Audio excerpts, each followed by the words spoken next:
And I think that we all became all too comfortable and we took our Yiddishkeit all too granted. And this applies to everybody, to the biggest brisker, to the biggest lamden, as well as to other segments, whether you're Hasidic or modern Orthodox, it doesn't matter. I think that the real problem is that the real substance is missing from the inside, and therefore it is just not strong enough to support the outer shell, and it collapses. And I don't think that there's an answer to this.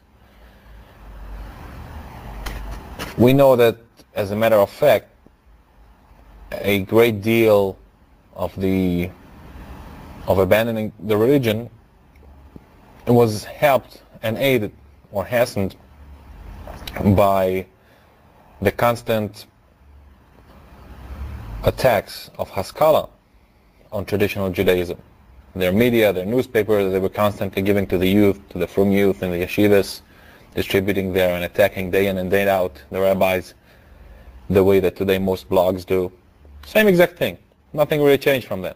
It's flip up a Hamelitz or Hashachar from about 100 years ago, 120, 130 years ago. You can read the same exact thing that you would read today on Ha'emta and Gear Student and Delber and all of these blogs. Plain attacking traditional Judaism. And we need more Western culture and more enlightenment and more this and more that and more fun. So although I wouldn't say that outright banning all of these activities would be beneficial, but the emphasis should not be on just bringing more of it into Yiddishkeit. And you can see also, as the pasuk with which I opened, that we can see this, like Esav. You can say in the beginning, up until the last segment of the last verse, we say, okay, the guy is exhausted, what do you want? He's very hungry. He wants his Nezid Adoshim, and in his hunger, he doesn't exactly understand what he is doing.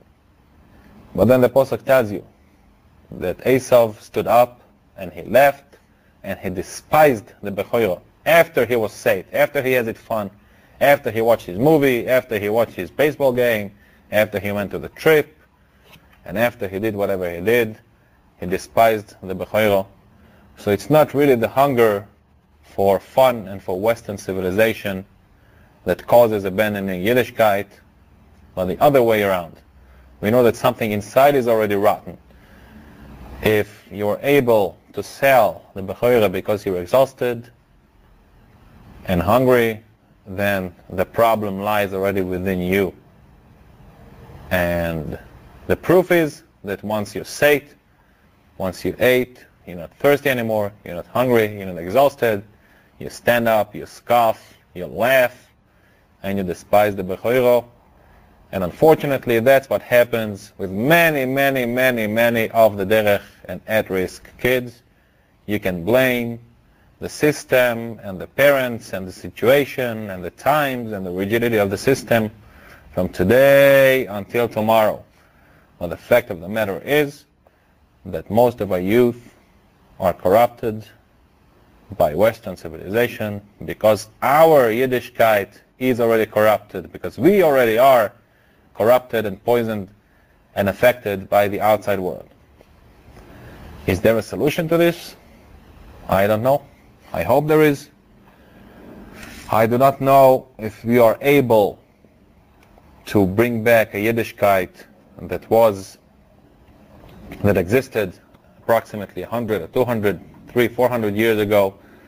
I don't know if we can feel it so deep in our neshamas that it should be an absolute truth, that it shouldn't look as hypocrisy to our children, that it shouldn't seem as disposable Yiddishkeit, as comfortable Yiddishkeit conform to Western culture, Yiddishkeit, the couch potato Yiddishkeit, you know, when you conveniently stroll into shul. And now, I'm also like that, by the way. Don't think for 1 second that I'm pointing finger at one specific person or group of people. This is me and you, and Hasidim, and Litvaks, and Modern Orthodox, and Neturei Karta, and Brisk, whatever you want. We're all like this, at this or that degree.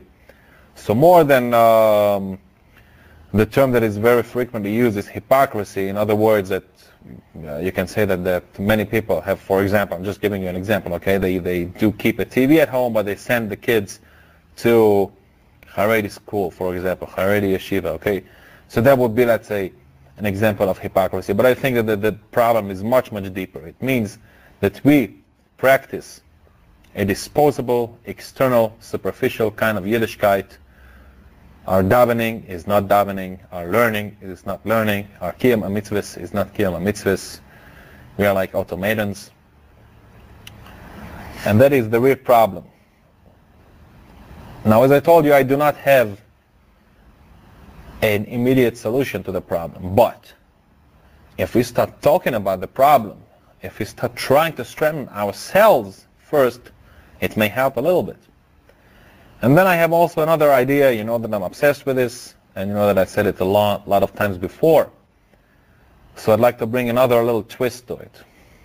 And I'd like to urge you to read my article entitled Demolition, which is part of the Israel Syndrome series, which deals with how sinas chinam and our fragmentation, compartmentation affects us.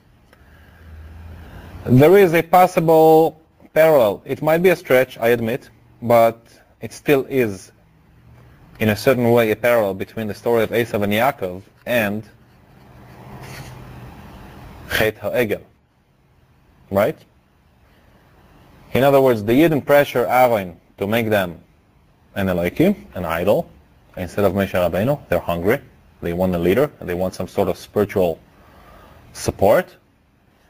And he throws their gold. First he thinks that he can thwart their attempts at making an idol by asking for their gold, but they very quickly give him all of their gold. He throws it in, and whatever happens, happens. And they start the korbanos. And what happens next? Vayakumu letzachek. Vayakumu letzachek. They stand up and have fun. So ultimately what they wanted is an excuse to have fun. That's what they did. They made now kosher baseball and kosher rock and roll and kosher swimming pool and kosher fun. That's it. They made the egel. And there's another story involving golden calves, if you know. The calves that were cast by Yeravam ben Nevat. Those calves were cast in order to prevent the Shvotim, the 10 northern Shvotim of Israel, from ascending to the Beis Hamikdash. He makes a new Yantev. Okay, for there it was from completely different reasons. But still, I think that there's a very symbolic reason here. Meaning the golden calves, which represent the initial, original Egel Azov, they also remind them, stay here, stay in the northern kingdom, don't go to the Beis Hamikdash. I'll give you here whatever idols, whatever the surrounding culture was. And of course, it's also a symbol of sinas chinam and dispersion and seclusion and separation between the tribes and the fragments of Israel. So if we had a little bit more unity, if we put a little bit more emphasis on real tefillah, on real limud HaTorah, on real Avedas Hashem, instead of, to be Litvak first and Jew second, if at all. To be a Vishnitzer Chosid, verstehst? The way that you put on your hat and your gartel and your steimel, that's very important. The way you daven minche, schon nicht that important. The way we learn Dafayemi, schon nicht that important. The main thing is that we send good visitors. And second, maybe Efsher can sein Take to be also good Yidden. But first, we have to be good Zadmelers, good Bezers, gute Briskers, zu machen a gute Chiluk. Es ist doch ein größer Chiluk zwischen Yeshivischer und Amalien Orthodox. Amalien Orthodox nicht gut. Yeshivischer wäre sehr gut. Aber Brisker noch besser. So there are many things to consider here and to think about.